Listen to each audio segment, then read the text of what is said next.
Дорогие друзья, приветствую вас на моем канале, с вами Тарас Березовец.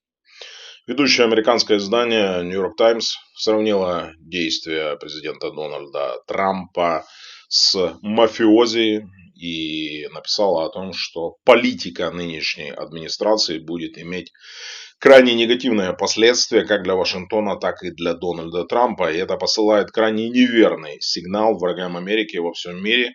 В первую очередь Красному Китаю, который, глядя на то, как Путин обращается с Украиной, героически противостоящей российскому вторжению уже четвертый год, если считать началом полномасштабного вторжения 22-й, а если мы отталкиваемся от 2014 года, уже 12-й год. И глядя на это, Красный Китай будет думать, что он может поступить ровно таким же образом с Тайванем. Тем более, что последнее заявление Трампа и оскорбления в адрес Украины и ее руководства уже спровоцировали Китай пока что, подчеркиваю, на словесную перепалку с руководством мятежного острова. В частности, в Пекине выразили негодование фактом того, что, оказывается, в Тайване есть собственный министр обороны. Ну, действительно, по мнению коммунистического Китая, никакого министра обороны и вообще сил обороны на Тайване быть не должно. Они должны просто поднять лапки и безропотно сдастся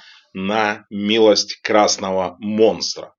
Тем временем Министерство иностранных дел Украины заявили о том, что в действительности американская помощь продолжает поступать. Напомню, днем ранее американский лидер заявил о том, что мы больше ничего не поставляем в Украину. Он также заявил о том, что если Украина хочет продолжать получать американскую помощь, ей необходимо как можно скорее сесть за стол переговоров со страной-агрессором и договориться о перемирии. В ответ на это официальный спикер МИДа Украины Георгий Тихий сегодня заявил следующее, и мы можем считать это официальным заявлением. Помощь Соединенных Штатов Украине продолжает поступать. Любые сообщения о том, что что-то заморожено, сорвано, отменено, не соответствует действительности. Тихий также заявил, что до сегодняшнего дня никаких задержек с поступлением вооружения и боеприпасов не было. Как ранее об этом писало агентство Bloomberg, Украине должно хватить запасов американского оружия еще где-то на полгода. Имею в виду, что оно должно будет закончиться приблизительно к концу лета, началу осени. И вот сегодня такой поворот неожиданный происходит. Это в первую очередь говорит нам о том, что либо Трамп не в курсе того, что его собственное военное ведомство продолжает поставлять вооружение и боеприпасы Украине, либо он, как всегда, лукавит. Ну, я скорее склоняюсь ко второму варианту. Собственно говоря, ничего необычного в поведении 47-го президента США мы не увидели и не услышали. Накануне я анонсировал встречу в Стамбуле. Представители российско-американской делегации, об этом сообщали и российские и американские источники. Я подробно останавливался на том, как президент Турции Реджеп Тайип Эрдоган смог переломить ситуацию в свою пользу, несмотря на то, что она складывалась против него. Он настойчиво и закулисными маневрами смог добиться того, что американцы и русские, которые имеют достаточно много претензий к турецкому президенту, но в то же время очень сильно зависят от его расположения, поскольку у американцев своя военная база, которая имеет стратегическое значение в регионе, она находится в Турции, а у русских не менее сложная ситуация в связи с их унизительным поражением в Сирии. И речь идет, конечно же, о падении режима ключевого союзника Путина в регионе Башара Асада, сбежавшего позорно и оставившего Россию без двух военных баз. Одна военно-морская в Тартусе, вторая военная база ВВС в Хмеймиме, откуда русских выгоняют. Тем временем, как сообщают об этом официальные источники, переговоры в Стамбуле, здесь делаю специально акцент, переговоры проходили не в столице в Анкаре, а в Стамбуле, продолжались в течение 6,5 часов. Эту информацию, в частности, распространило государственное российское пропагандистское агентство РИА Новости. Встреча проходила в резиденции генконсула США в Стамбуле, что также дает нам достаточно много пищи для размышлений и выводов. Как мы обычно знаем, чаще всего страна, принимающая подобные переговоры, является также страной, которая предоставляет место для проведения переговоров и гарантирует их безопасность для всех участников. Кстати, так было с апрельскими переговорами 2022 года, когда встречались делегации Украины и Российской Федерации. Эти краткосрочные переговоры, как мы помним, закончились провалом. Российскую делегацию возглавлял господин Мединский, напомню, уроженец Черкасской области. Смешная новость, этот персонаж, которого Путин тыкает везде, где ни попадя. Это такой себе русский Ванька-встанька, одним словом, такой себе заменитель, то есть затычка в каждой дырке. Этот персонаж очень смешной и забавный, который называет себя великим историком, возглавил сегодня Союз писателей России. Ну, как говорится, какая Россия, такие и писатели, и такой у нее Союз писателей. И тут же вспоминается старая байка, когда диктатору Иосифу Сталину принесли списки на репрессии тогдашнего Союза писателей СССР, и на что он сказал, что их трогать нельзя. Других писателей у меня для вас нет, товарищи, сказал Иосиф Виссарионович Сталин. Также и у Владимира Путина. Других писателей у вас нет. Есть уже Мединский, возглавляет у вас Союз писателей, то у вас все не просто плохо, а все из рук вон плохо. Так вот, что касается места проведения встречи, акцентирую особое внимание, если встреча проходила на территории одного из участников Генконсульства США, во-первых, это говорит нам о том, что россияне вполне согласились с доводами американской стороны. Мы прекрасно понимаем, что если она принимает эту встречу, там не только обеспечиваются меры безопасности, но и производится соответствующий съем информации, полностью контроль за всеми участниками этой делегации. Значит, российскую делегацию по умолчанию все это устроило. У них не вызвало возражения то, что они находились на территории врага своего, официального на сегодняшний день недружественной страны, без прецедента. Это должно послать Вашингтон сигнал о том, что Москва посылает, она просто лучится, скажем так, лучится не просто от счастья, она лучится от дружелюбия. Путин, согласившись на такой вариант, хотел очень сильно подмазать Дональда Фредовича Трампа. Очень сильно хотел ему послать сигнал о том, что его все устраивает, он полностью доверяет американским спецслужбам, ЦРУ в частности, не боится того, что российских участников переговоров могут попытаться заснять, зафиксировать каждый их шаг, а мы понимаем, что там даже такой идет контроль с всех камер, что там даже поднятие брови в ненужный момент будет зафиксировано и проанализировано аналитиками, физиогномистами Центрального разведывательного управления США. И Путин не боится, что кого-то из русских на территории вражеского консульства могут завербовать. Вот такие выводы мы делаем. Чуть, скажем так, расширенно дал анализ относительно места встречи, но это важно, еще раз повторю, крайне важно для понимания. Путин изо всех сил пытается продемонстрировать Трампу, что он готов, просто из штанишек выпрыгивает, что он готов к этим переговорам, и он всячески это демонстрирует. Так вот, состав делегации, что интересно, не разглашается. То есть, самое интересное, Украина не была поставлена в известность американской стороной, как союзнической, относительно намерения американцев провести эти переговоры, как и повестки, как и состава американской и российской делегации, что также нам говорит об очень многом. Как мы понимаем, союзников Вашингтон также в известность не поставил. Ну, по крайней мере, никаких утечек в прессу относительно того, кто же встречался с российской и американской стороны, пока что не было. У нас есть последнее фото официальной встречи в Эр-Рияде. Тогда, напомню, американскую делегацию возглавлял госсекретарь Марко Рубио, а российскую, соответственно, министр иностранных дел Сергей Лавров. Также присутствовал Юрий Ушаков, 77-летний ветеран советской и российской дипломатии, а с американской Стив Уитков, спецпосланник Трампа по вопросам Ближнего Востока, миллиардер, друг, партнер по гольфу многолетний, и Майк Уолтс, советник Трампа по вопросам национальной безопасности. Официально единственная информация, которая просочилась, о том, что предметом переговоров было возобновление работы дипломатических представительств в США и РФ. Это все, что нам было сообщено. Также, как сообщало агентство Reuters, анонимный представитель Государственного департамента США сообщил о том, что Украина не будет присутствовать в повестке дня встречи американцев и россиян в Стамбуле. То есть вот это все, что мы узнали. Но в этом я выражаю, скажем так, серьезное сомнение в том, что Украина не присутствовала, не обсуждалась. Не верю просто, как говорится, по Станиславскому не верю. Имею на это полное право. Тем временем, то, что касается встречи в пятницу, на которую должен прибыть в Вашингтон Зеленский, она висела до последнего на волоске. Как об этом сообщает французский канал BFM TV со ссылкой на дипломатические источники, Макрон просто титаническими усилиями сделал все для того, чтобы эта встреча не сорвалась и состоялась в прежнем формате. По данным французского телеканала, 26 февраля в Киев поступило сообщение из Белого дома, в котором Зеленскому рекомендовали отказаться от поездки в США. Прекрасная новость. Зеленский сделал правильно, он не стал звонить Трампу, он набрал Макрона, а он в свою очередь тут же позвонил Трампу.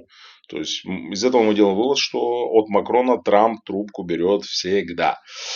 И попросил его, Макрон, не отменять эту встречу. В итоге Трамп выслушал Макрона, согласился.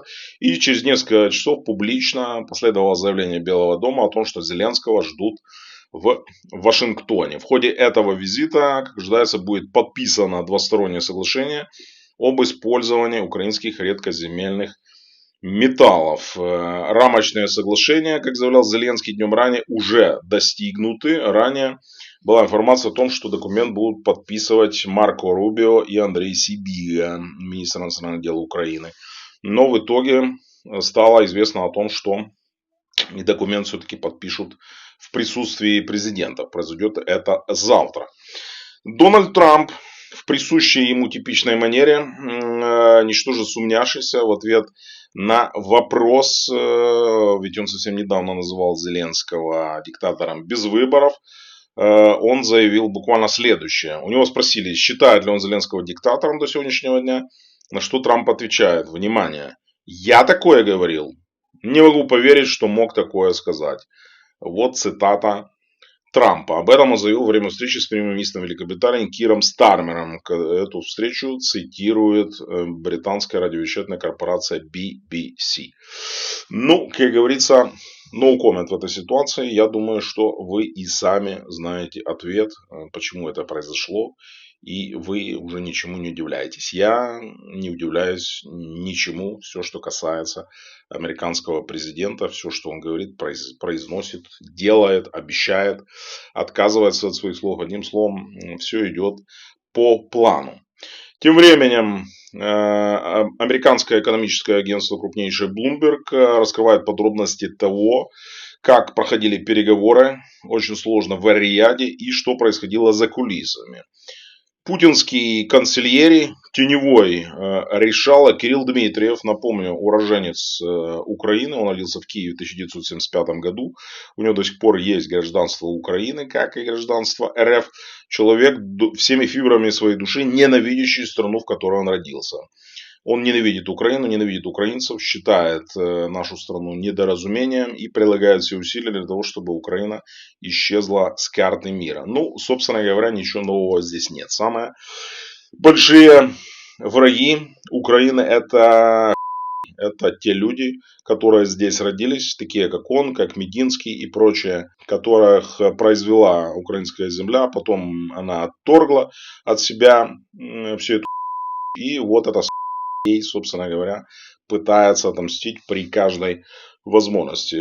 Этот персонаж Кирилл Дмитриев, как сообщает Bloomberg, воздействовал на диктатора Владимира Путина и убедил его в том, что переговоры с Дональдом Трампом нужно вести как бизнесмена с бизнесменом. То есть говорить не о геополитике, не о вопросах, связанных, скажем так, с международным влиянием, а исключительно о бизнесе.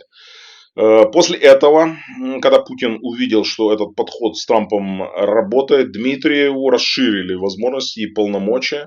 Теперь у него появилось специальное задание от Путина завлечь Трампа и Илона Маска перспективами крупного заработка, большого бизнеса на территории России. И отсюда мы видим очень много идей и предложений, которые, как из рога изобилия, изрыгает Путин, который, как известно, ненавидит экономику, ему она не интересна, крайне скучна, об этом писали, написаны томы, целые тома, просто тысячи страниц о том, как Путин ненавидит заниматься экономикой, ему все это неинтересно, он любит заниматься войнушкой, то есть его интересует, как он говорит, он любит движ. Движ, вот это вот все, экономика неинтересна, и поэтому он с радостью все это перевесил на Кирилла Дмитриева. Ну, а этот последыш кремлевский сейчас получил расширенное полномочия. Ну, посмотрим, что он нарешает. Тем временем, как заявил путинский пресс-секретарь Дмитрий Песков, все территории Украины, которые аннексированы Российской Федерацией, являются ее неотъемлемой частью. Цитата. Те территории, которые стали субъектами РФ, которые записаны в Конституции нашей страны, они являются неотъемлемой частью нашей страны России. Это абсолютно неоспоримый факт, необсуждаемый факт. Конец цитаты.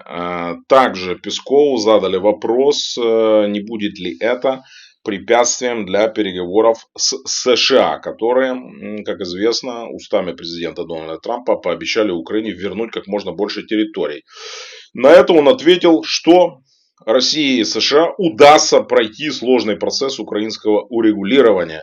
И несмотря на то, что война в Украине, как он сказал, слишком сложная и запущенная, никто не ожидает легких и быстрых решений. Президент Трамп говорит, сам и готов слушать других. Это очень важно, коренным образом отличает нынешнюю администрацию Вашингтона от предыдущей. Никто не ожидает, что решения предстоят легкие и быстрые. Но при сохранении политической воли двух стран, готовности слышать и слушать друг друга, думаю, нам удастся пройти этот рабочий процесс. Ну, вот так они все называют. А рабочий, ну и смена повестки. Пришли новые темники российским СМИ. Тем не менее, российским пропагандистам рекомендовано не хвалить лично президента Дональда Трампа. И вместо этого сконцентрироваться на создании имиджа человека, который имел мудрость откликнуться на протянутую России руку. Это, конечно, была цитата. Об этом рассказали изданию «Верстка» сразу несколько источников государственных российских СМИ, а также чиновник из Кремля. На случай, если переговоры ни к чему не приведут, всегда можно будет сказать: мы пытались, мы сделали все. Это была цитата одного из собеседников издания «Верстка». Также в темнике говорится о том, что надо всячески подчеркивать, что контакты идут не с какими-то абстрактными американцами, а с командой Трампа. Человека, которого всячески щемили и на родине, и в Европе. Мол, нас давили, его давили, но мы оказались сильнее. Как вам кремлевские темники? Оставляйте свое мнение в комментариях. Ну, собственно говоря, уровень цинизма, как всегда, зашкаливает, как и, собственно говоря, уровень примитивности. Кремлевская пропаганда так и работает. Чем тупее пропаганда, тем она доходчивее. Турция, тем временем, которая только недавно принимала президента Украины Владимира Зеленского, а позже принимала переговоры уже российско-американской делегации в непонятном составе, заявила о том, что она может гарантировать выполнение мирных договоренностей после их достижения, отправив в Украину своих миротворцев. Вот это уже интересно, это серьезно. Напомню, у Турции вторые после Соединенных Штатов вооруженные силы среди всех членов НАТО, среди всех. То есть турецкая армия вторая по численности. Больше, чем во Франции, больше, чем в Великобритании, больше, чем, естественно, в Канаде, Италии, Германии и прочих странах. Реджеп Эрдоган сообщается о том, что в этом месяце уже обсуждал с Владимиром Зеленским и министром иностранных дел РФ Лавровым вопрос отправки турецких миротворцев в Украину. Кроме того, Турция готова стать частью миротворческой миссии, если будет участвовать во всех консультациях. То есть Эрдоган выдвигает условия. Мы видим, частично они уже начинают выполняться. Если вы нас допустите к переговорам или сделаете нас частью медиаторной группы, мы готовы участвовать, в том числе и своими войсками. На данный момент численность только сухопутных сил, вооруженных сил Турции составляет порядка 400 тысяч человек. Столько же резервистов. То есть 400 тысяч в составе сухопутных войск и 400 тысяч в резерве. Плюс, естественно, другие рода войск, ВМС, ВВС, войска специального назначения, инженерные войска и так далее. Это огромная сила. Естественно, если мы говорим о том, что для создания успешной миротворческой миссии в Украине необходимо отправить от 30 до 50 тысяч военнослужащих, Турция может отправить такой контингент даже в одиночку. То есть это будет, если мы говорим о 40 тысячах, 10-я часть ее вооруженных сил. В конце концов, они могут их вызвать даже из резерва. И мы понимаем, что такая страна, как Турция, здесь не возникнет никаких возражений, если президент издаст соответствующий приказ. Здесь все будет совершенно выполнено, причем выполнено максимально четко. Армия Турции относится к числу наиболее подготовленных, наиболее тренированных, наиболее вооруженных сил Альянса.